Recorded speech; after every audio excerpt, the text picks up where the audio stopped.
you're in The Girl in the Train. I can't imagine on stage. That must be difficult. Yes, it's hardcore. Did you read the book? Yeah, I read the book. I love the book. So we had... How did they get a train on the stage? It's quite abstract. It's quite abstract. So the design has been... Because obviously the book, the theatricality of the book works very well, I think, on stage. I'm not sure it worked as well for the film. Yeah. Because it tried to make it more naturalistic. Yeah. She's completely broken and she's an anti-hero, so she behaves badly and people like her because she behaves badly. In case there is, like, one person who hasn't read the book or seen the film. Yes. Oh, there they are. I'm sorry, no, I haven't. Outrageous. Can we give, like, a brief outline of the plot without giving too much away?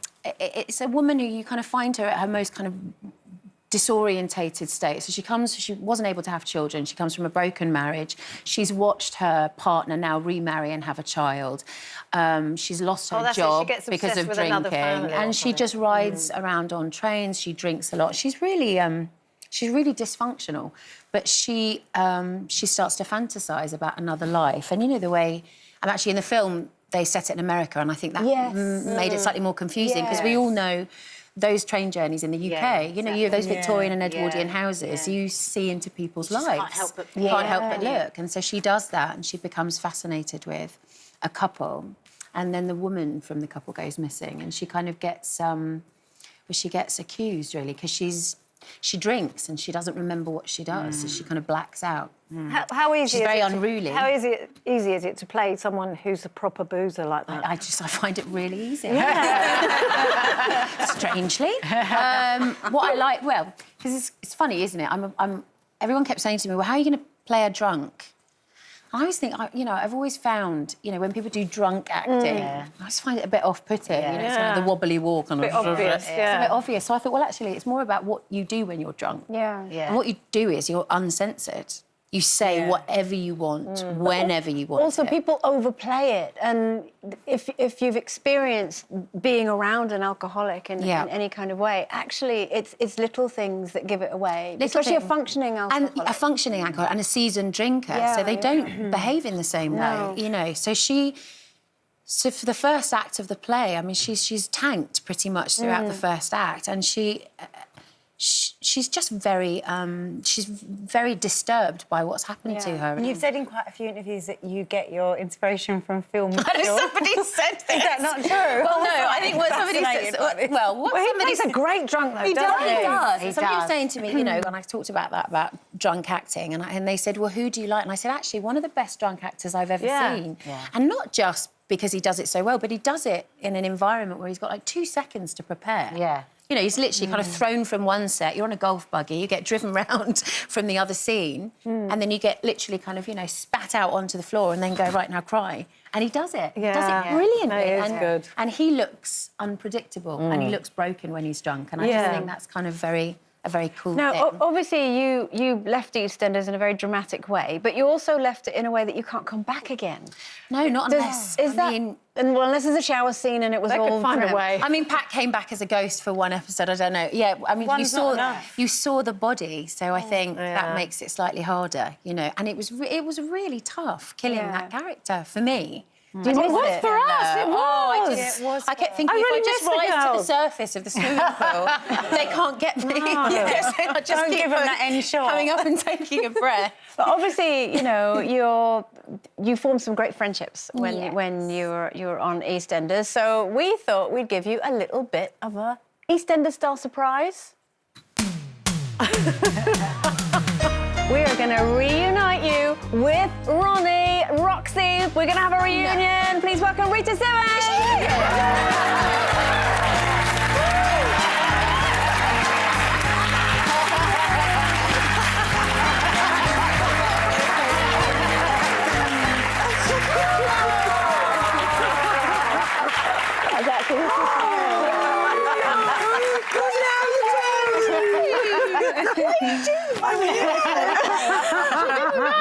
She didn't This is the only person in the world that when I look at her, she just makes me cry immediately. She's the only person in the world that I'll hug as well. I have something all the time, don't you? We speak about I'm good, thank you. Oh, it's so nice to see you both together. I saw with the boots before. What's happening with your boots? I saw this. I've got some crazy leather boots going on. Yeah, How am I? Because Rita always takes the mickey out of me 'cause I'm terrible with clothes.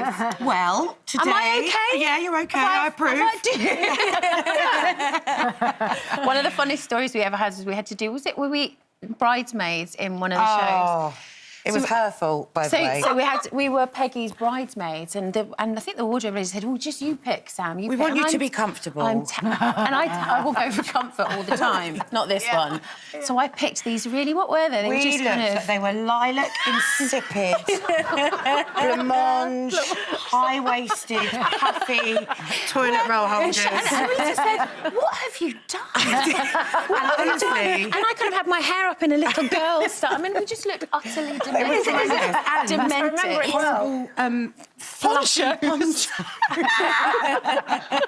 Rita didn't talk to me for about a week. She went, "I can't believe you made me wear this." It's really sad that you're not on screen together anymore. Is there any way of us getting could you do a together sort of spin-off? on screen? Well, we have talked about a few things, haven't we? Yeah. There's been a couple of things that have been offered, but they've been a bit obvious. Yeah, we've had... it's been 2.5 years. Has it been 2.5 or 2 years? Yeah. And people still to this day, as fresh as the day we died. I know. It's like we've just been killed. It's bizarre. People never like we've just been killed. Well, it is. People just will always talk about So there's it. been quite a lot of talk about stuff for us to do together, and we just want to make Wait sure for the that, right thing. Yeah, that the right thing is... Yeah.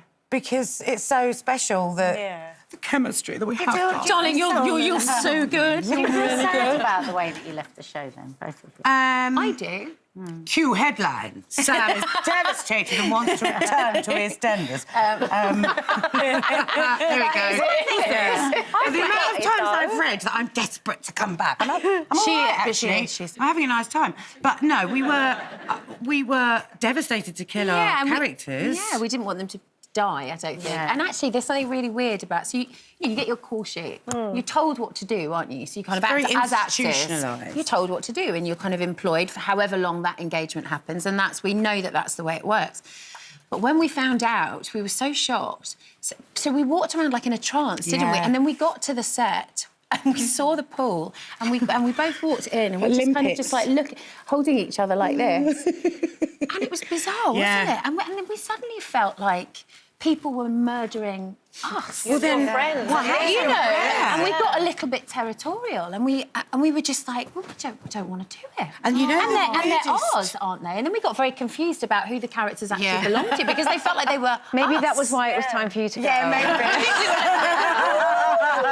Now, listen, we have to say really best of luck with the play, and the tickets are pretty much almost sold out, but there's still a couple of tickets left. Can I just hijack? Yeah. I'm working for the same producer. Here we go. Doing a play. What about you? Hijack, I'm doing a play. She's coming to all the theatres I'm at the moment.